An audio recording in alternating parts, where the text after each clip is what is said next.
Hey, what's up YouTube? Welcome back to the channel. In this one, we're breaking down the new Descendant, Luna. So I'm going to cover what mods I'm hunting for bossing and mobbing scenarios. Both of the Transcendent mods I have access to, and we'll be showing you some gameplay of what reactors and external components I like. So let's dive right into it. So Luna is a Descendant with her own unique ability skill. The first one we're introduced to is Stage Presence. And by the way, keep in mind that all the abilities will be non-attribute. That's what I'm hunting for mods and my reactor stats. So Stage Presence is actually the unique weapon being equipped. You do have to do the right timing on the nodes, and honestly, it's a bit stressful, makes me cross-eyed, but it's still a really fun way to play a character. This ability comes with perfect pitch, so we're going to get a skill power modifier increase that can go up to 25 stacks. The cool thing is that this gun can get more ammo if you activate the other skills. The next ability we're introduced to is Exciting Act. So there's a couple ways to break this down. There's a self buff and a buff we give our teammates. Basically, when we buff ourselves, we give ourselves a skill power modifier increase while buffing skill power to our teammates. But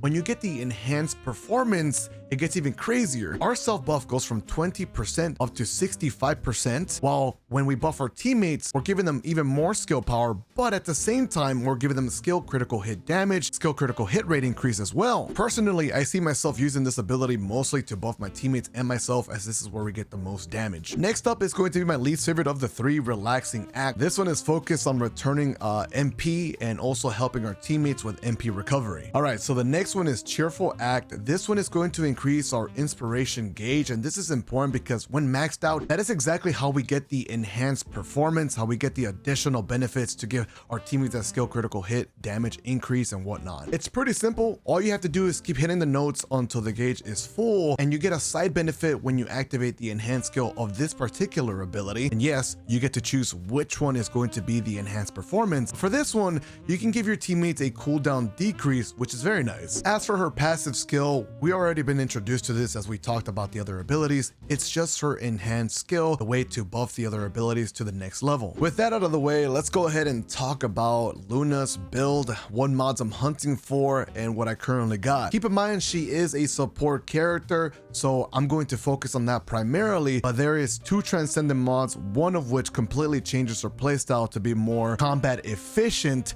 and that is what I'm going to show you first, because, you know, that's what we find the most exciting, right? This essentially turns Luna into a wannabe little bunny, running around, playing music, being psycho, killing everything. The way that I have it here on the screen, I basically socketed all the mods that I want, so you get a rough idea in game what I'm hunting for, what I want to upgrade, and what catalysts I want to use. Most of these are shared with my bossing setup, which is going to be purely support, so there's not going to be an issue where like, oh my god, I can't socket a single mod besides the Stim Accelerant socket, which I don't want to use a Xantic mod for. The way I'm building this character is pretty straightforward when it comes to mobbing with the Noise Surge mod. I basically want to increase my range and I want to do a little bit more damage. Think of it as a way of building Bunny. So I got cooldowns, I got skill range, I got more HP so I don't die in the process, and overall it's a pretty fun character to play with. I've gotten to use this mod quite a bit, and honestly it just makes me happy running around pressing buttons the whole time. With Noise Surge, we're going to be able to make Luna more of a combat character. She no longer is going to buff allies, we're going to buff ourselves. So starting with Exciting Surge, we're going to get skill critical hit rate increase up to 26 stacks. Next up, we have Relaxing Surge, which is going to increase our skill critical hit damage up to 26 stacks as well. And the last one, Cheerful Surge, which is going to help our skill power modifier increase. So as you can tell, as we're spamming all these buttons, we're going to just have so many buffs and make that AoE attack much larger, much more potent as we clear mobs. Before I show you the bossing setup, here's the finalized version, how I plan to put on my catalysts and what mods to upgrade, and with the Noise Surge upgraded a couple times as well. Okay, so next up is my bossing support setup. This is a rough sketch of how I want to build this character. I'll show you the final outcome here in a second, but I want to have a bunch of skill range so I don't have to hold my teammates' hands too much, especially if they're like glass cannon characters who are trying to get close and personal to the boss. I want to have some range, a lot of range, so that I can be healthy, stay alive. I am the support character, so if Lepit goes down, Glay goes down, hey, they can count on me to come get a revive. So this means that we got a bunch of skill range in the form of amplification control, frugal mindset, we got things like increased HP, so our character is quite tanky, a little bit of skill damage, but mainly focus on cooldowns because unlike our mobbing setup, our abilities will actually come with a cooldown